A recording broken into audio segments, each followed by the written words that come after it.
Alright, so for today's video, we are going to be taking a look at the Snap-on 7-inch Linesman Pliers. Now, the model number for this is 57CF. Now, I haven't looked at too many Snap-on tools here on the channel, mainly because they are mainly marketed towards the automotive mechanic, but they do tend to have some tools that kind of cross over into some of the other trades. As you see here, this is a pair of Linesman Pliers. So not only would you guys in the automotive industry use these, but people like me, in the heating and cooling, or electricians, plumbers, and so on and so forth, would also use these types of tools in our trade or in our line of work every day. So I decided to go ahead and pick these guys up. Now, like I said before, these are a 7-inch pair of Linesman Pliers. Now, Snap-on does offer a pair of 9-inch Lineman Pliers. But this is the 7-inch pair that I decided to add to my collection and see how they work or see how well they perform.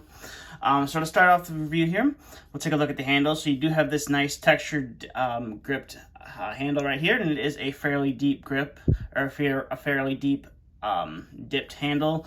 So it is kind of comfortable in the hands. Not going to be as comfortable as a comfort grip option, but Snap-on does not offer comfort grip pliers. So as you can see here, like almost all of Snap-on's pliers, these are made in the USA. I believe a majority of the Snap-on pliers are made in the USA. I know when you get some of the Blue Point pliers, which is a Snap-on brand, they're starting to be made overseas. But I believe all of Snap-on's pliers that they sell are made here in the States. And you have the Snap-on logo right there. And then you do have a fish tape puller right here, which is a little bit odd that they decided to put the fish tape puller on the 7-inch pair of Linesman Pliers rather than putting it on the 9-inch pair of Linesman Pliers that they do tend to offer. And you do also have some teeth back here on the below the rivet. So if you did need to grab onto something and maybe pull it, you could use those teeth to do that while you get a nice grip here. And again, you have the Snap-on name laser etched onto the surface of the plier. And then you have your model number right there. And then you have a square cutout right here. And then on the nose of the plier, you have a very aggressive crosshatch pattern right there. So instead of the teeth all going parallel, the crosshatching, I feel, allows you to get a little bit better of a grip onto whatever you are pulling, and or if you're using it to twist wires, it allows you to get a better grip onto that while you twist your wires. But that's pretty much it for this side of the plier. We'll go around here to the back side of the plier. And again, you have the USA and the Snap-on logo right there. And you just kind of get a backside view of the plier. You have a nice rivet right there with some oil coming out of it. I did have to oil these up quite a bit. They don't just open by themselves. They were super stiff when I got them, and I've slowly been adding oil to them and moving them around so they do get a little bit looser. So that is one of the downsides with these. But you can see you have a fairly decent sized cutting edge for the size of plier.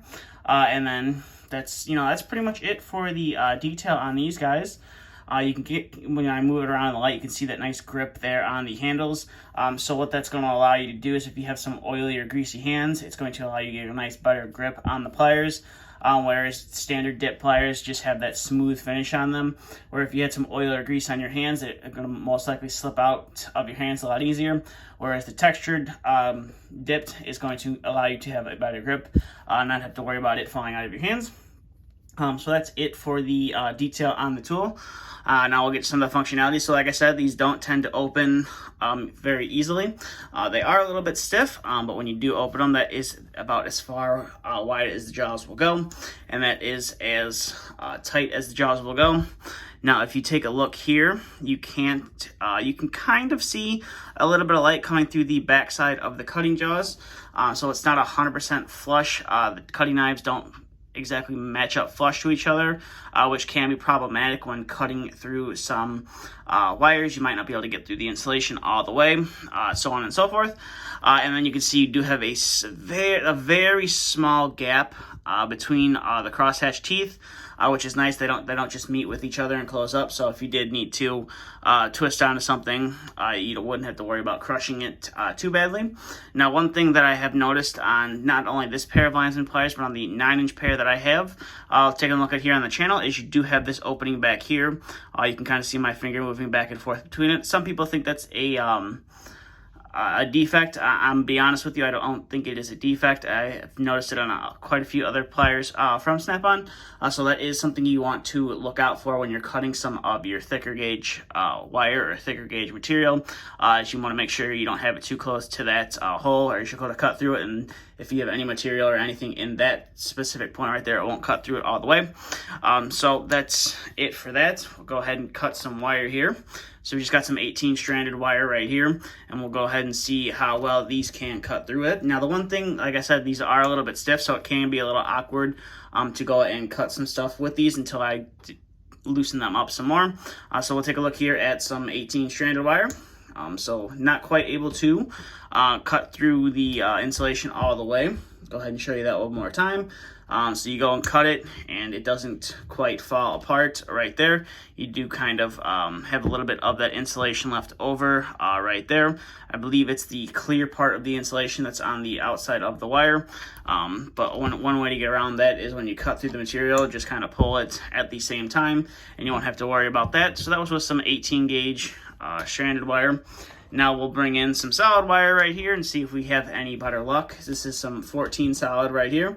And again, we do have the same issue right there. It can't quite cut through that insulation all the way, but it is able to cut through. It's just that last piece of insulation. I'm thinking it's because the jaws aren't 100% lined up. It's not able to pierce that outer insulation all the way.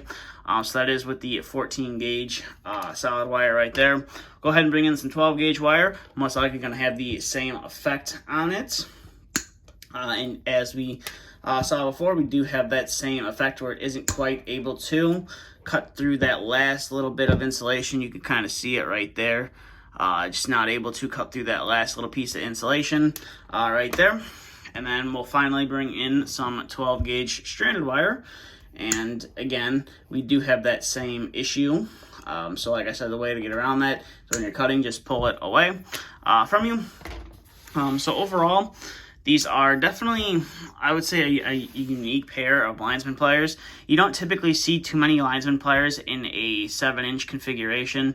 You mainly see them in a 9-inch configuration. And they normally have fish tape pullers or crimpers on them.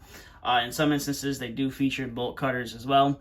Now, if the Linesman pliers have induction hardened cutting knives on them, you should be able to cut through bolts without an issue. But they do make some Linesman pliers out there that aren't induction hardened cutting knives, so it's only meant to cut through copper and soft material. You're probably not going to cut through screws with those. I'm not 100% sure if these jaws are induction hardened on these. I'm not 100% sure on that. I would assume so, since they are mainly marketed towards you automotive guys out there. So I would assume you cut through cotter pins and things like that with these. So I would assume that the knives are induction hardened to withstand up to that, but I could be wrong. But overall, these are definitely like I said, a unique pair of Linesman pliers. Would I recommend them? Most likely no. I think there's some better options out there. If you're looking for a 7-inch pair of Linesman pliers, Klein makes a decent pair. And you can get them with 2 different handle styles. You can get them with the dipped handles or the comfort grip handles, whereas Snap-on, you only have, the dipped handles. But the one thing about Snap-on is you have, there's a couple different variety colors you can get with handles. You don't just have to get red.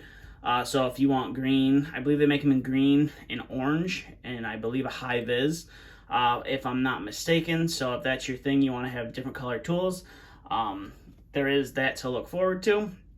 And I believe the warranty on these lasts for the original owner. So if you do have a problem with it, all you have to do is contact Snap-on or go onto your Snap-on truck and have the tool warranted. So there is that. But with that being said, that's all I have for this video. So if you have any questions, comments, concerns, please feel free to leave them down in the comment section below. And as always, thanks for watching.